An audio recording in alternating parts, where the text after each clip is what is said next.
Hi, in this video we're going to show you an easy way to uninstall the pre-configured Windows apps if you want to debloat your system. And you could also use this to install additional Windows apps if you want to do that as well. So this was originally designed for Windows 10, but it seems to work fine for Windows 11 as well, which is what we're going to do it on here today. So it's called PyDebloatX. So I have the portable version here. You could download an installer if you want to actually install it, but the portable version's fine since you probably just use it one time to do a cleanup. So once you have it installed, just open it up. And it'll do a scan, and it'll show you which Windows apps you have on your computer. You see it even says Windows 10 there. You could hover over the name to get more information about them. So let's say we got this Xbox we don't want to use anymore, so we could make sure it works here. Okay, like so.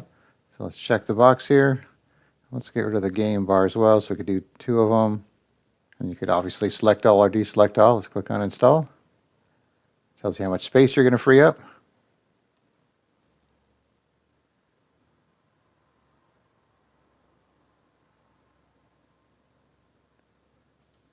Okay, now you can see they're grayed out because they're gone. And if we go here, it's not on the apps anymore. And if we scroll down the bottom, it's not there either. So then the next section, well, this section here, refresh if you want to refresh the apps here. Then this one will show you apps in the Microsoft Store. So just because these are here doesn't mean they're on your computer. Like let's say Money, for example, I don't have that installed, but if I click on it, it'll open the Microsoft Store to that app. And then you could install it that way. And if you do have it, like Groove Music, I should have.